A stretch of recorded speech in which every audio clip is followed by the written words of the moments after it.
I looked down the street toward the main road. 4 real estate agency bulletin boards adorned the immaculate lawns of houses in close. There were 2 more in the other direction. Oh dear, this could hurt real estate prices, I thought. When the next 2 homes go up for sale, it's going to get even worse.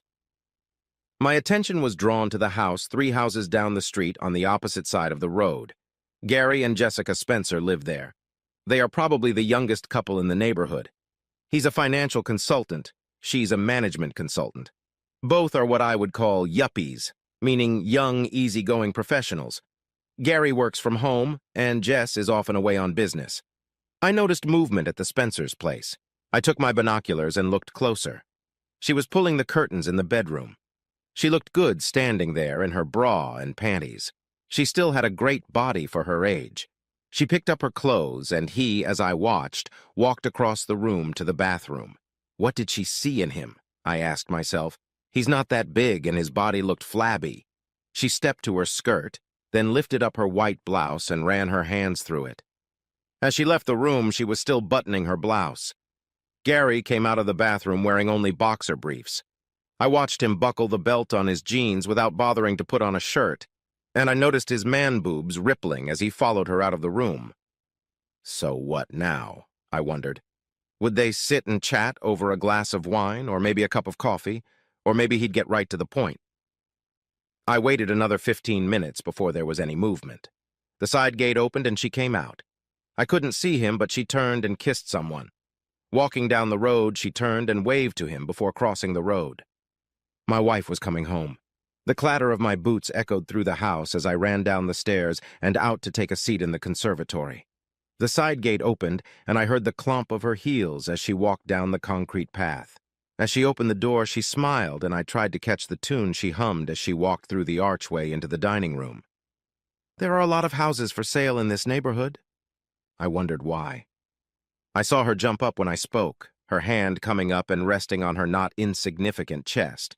She turned and saw me sitting in the rattan chair. Giles, what are you doing here? You almost gave me a heart attack. Well, it's good to see you too, my dear. You know what I mean? Of course I'm glad to see you, but I didn't expect you back for 2 more days. What did you just say? I asked if you knew why there were so many houses for sale in this neighborhood. I thought you women were all cronies, and if anyone knows, it's you. Actually, I don't. Strangely, I haven't seen any of the girls since we took Alex to Durham. I was supposed to meet Sally for coffee on Monday morning, but you insisted we stay the night and I missed it. We haven't been able to get together since. Well, I saw Sally and Eric in the pub last Monday. I thought there was some tension between them. When Eric went to the toilet, Sally confided in me. Apparently, old Eric had an affair 4 years ago, and Sally has just found out about it. They're trying to work it out, but the other woman lives nearby, and Sally wants to be as far away from her as possible. I noticed the blood drain from her face when she heard my news. In my line of work, that happens a lot. The person you're interrogating thinks you don't know anything, and you insinuate that you know a lot more. Suddenly he loses his footing, and his mind starts frantically churning, trying to figure out how much you know. She froze for a moment, then began to twirl her hair around her fingers. Don't you think it's strange, Isabella, that Sally confided in me and not you, her best friend? She fidgeted again. Now that you're home, I'd better go make dinner unless you want to go out. She moved toward the refrigerator, stopped, then moved back to look at me again. Giles, what are you wearing? I stood up, pulled the top of my leather suit over my shoulders, slipped my arms through the sleeves, and twirled around in front of her with my arms outstretched to the sides. Do you like it? I thought the colors were particularly appropriate. Red, white, and blue, queen and country and all that. It looks ridiculous, a man your age in a motorcycle uniform, and as for queen and country, it's been 12 years since you left the army and became a... She racked her brain, trying to remember what her husband had been doing all day. Security consultant, honey. I became a security consultant. That's how I make my living. And it's been a pretty good life, hasn't it? I remember you didn't need to tell me that. You just couldn't find the words, that's all. Yeah, I think it's been pretty good. We live here in the house and don't need anything, so I guess you could say we've been living pretty well. I've overcompensated for the promise I made to your father, haven't I? Promised to keep you at the level you're used to. I think I've done even better than that. But now that I'm retired, you may have to cut back a little. She dropped the oven dish she had taken out of the cupboard. When a ceramic dish falls on a ceramic tile floor, none of it feels particularly good. Isabella, you actually have to be more careful. The dish is easy to replace, but who knows if we can get tile like this anywhere else. Screw the tiles. You're standing here in motorcycle leather saying you're retired. What kind of midlife crisis is this? When were you going to talk to me about this? Well, I wasn't, because I didn't think it was any of your business. Just like you obviously didn't think it was any of my business if you cheated on me with Eric. Now that punch actually hit the target. She staggered and was forced to grasp part of the kitchen island for support. Almost there. Now for another punch. Of course, you know that Tom and Helena are getting divorced. I have to say, it caught me off guard. When they moved here 3 years ago, they were like a young lover's dream. She almost whispered it, and I had to ask her to repeat it. You don't know why? Sally didn't know for sure. All she could tell me were rumors, and you know how I hate spreading rumors. She took a stool and sat down. What do the rumors say? Something about Tom having someone on the side, but I wouldn't worry about that. It's just a rumor. Now she was very pale. Maybe I'll take one more shot before she has to visit the restroom. You know, this got me thinking, with so many houses going up for sale at the same time, I wonder if there isn't some common link. We know of 2. Can you think of anything that connects the other 2? Sorry, I have to go to the bathroom. She got up and ran to the downstairs restroom. It seemed like a good time to get some coffee. I turned on the coffee maker, enjoying the aroma as it ground the beans and prepared the black liquid. I was still drinking my coffee when she came out of the bathroom. Her makeup had been washed off, and she already looked her age. She still looked a little shaken, but had obviously decided that the best form of defense was offense. I thought you had already changed out of that ridiculous costume. Why would I need it again soon? So it comes with a motorcycle? Oh, and not just any motorcycle, but a Ducati Panigale that can go over 160 miles an hour. Why would you want something like that? The general speed limit is 70. Oh, I see. It's to compensate for your other little problem. I've heard of men buying powerful cars when they can't go fast enough. I couldn't help laughing. Like I said, I'm retiring. I need something to replace the thrill of jumping out of a plane at 3 kilometers. Come on, you're a damn consultant. Consultants don't jump out of airplanes. Well, it's all a matter of semantics. Some people prefer to call us mercenaries or soldiers of fortune, but I think security consultant sounds much more euphonious. She sat up again, her mouth open in bewilderment. Are you telling me you've been working as a mercenary for the last 12 years? Why didn't I know? Because you weren't interested. You didn't want to know. Do you really think some office worker spends 3 or 4 months in African countries? I already told you I work with governments. That means training, rebuilding their armies, and yes, fighting wars. War is privatized, my dear.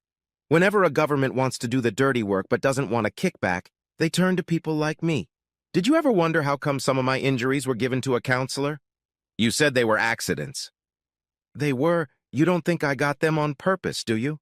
But you broke your leg in Cape Town, came home on crutches. I did. It was definitely broken. It just wasn't a car accident. Shrapnel wounds looked just like the results of a compound fracture. I watched her try to absorb everything I'd told her, what she thought was a comfortable little life. I had been married to a stranger for the last 20 years. Not really. For the first 8 years, I was exactly who you thought I was. The question is, are you the woman I thought you were? Apparently not. Oh, that's how it is. You can't blame me for seeking comfort. It's not like I'm getting any from you. I've never held a grudge against you for your problem. I never even brought it up. I'm just a human being. I have needs that you haven't met for a long time. 4 years, 3 months, and 23 days, since the day I left for Cape Town. A look of disbelief appeared on her face, and I realized she was trying to make sense of the situation. I can't believe you calculated everything down to the day. Oh, I get it. It's one of your traumas. It was when you were in Cape Town, wasn't it? Yes, but the news hurt me much more than physically. Do you have any idea what it's like to be recovering from surgery in a faraway country when you're told your wife is at home fucking your neighbor's ass? That's not true. Who would tell you that? This is even worse.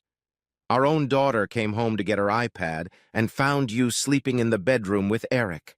The poor kid was devastated, crying on the phone, begging me not to break up the family. She was staying with my sister Jenny, who spent all night trying to calm her down. You have no idea how lucky you are to be 8,000 miles away from me that night. Jenny called me the next day and asked me what I was going to do. I said I was going to do what my little girl wanted. I don't know exactly when I made the decision, but even before I left the hospital, I knew I would never touch you again, not the way my husband does. She stood in front of me in silence. I could almost hear her gears turning, trying to put it all together. She realized there was one piece of the puzzle missing, a piece she had been missing. Why now, Giles? Why are you telling me this now? Like I said, I'm retiring.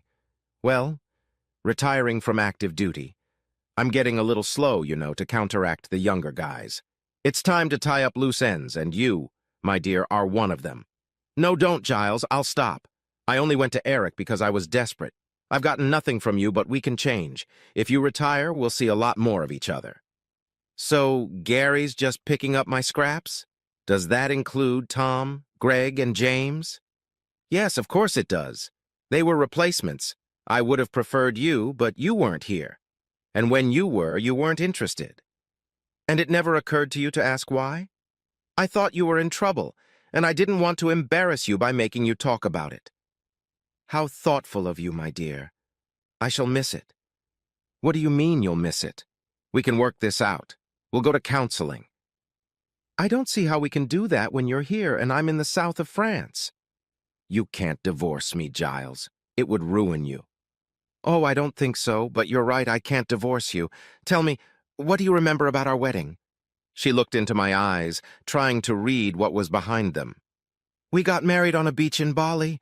That strange little man was babbling something in the language they speak there. The locals put garlands of flowers around our necks. It was all very romantic. And he gave us a certificate that none of us could read. He insisted on kissing me, and I giggled because his beard tickled. You don't remember the civil ceremony when we got home? No, of course not. Why would we get married twice? That's what I told the finance man when they refused to add your name to my pension. I just got back from Helmand and they asked me to take care of some business. For God's sake, Giles, get to the point. The thing is, darling, we're supposed to have a civil ceremony here. This certificate isn't worth the paper it's written on. I must confess, my first thought was to talk to you and straighten things out. Then I heard rumors about what you were doing with that young subaltern while I was in that hole. I put it all on the back burner and kind of forgot about it. I guess legally we were never married. You're right, I can't divorce you. I don't believe you. It's all just a bluff. You can't just walk away. Take this to your lawyer. I'm sure he'll say that's what I can do. Isabella was distracted by a noise outside, and she hurried to the window to look. There's some man pounding something into our lawn. Ah, it's for the Board of Real Estate Agents. I called there on the way here when I put the house on the market. I don't need it anymore. But what about me? What about Alex? I wouldn't worry about Alex. She's planning a vacation with her dad. I'll do my best to get her to come see you, but you two haven't been close in years, have you? No, I'm not going to let you get away with this. I'll get a lawyer.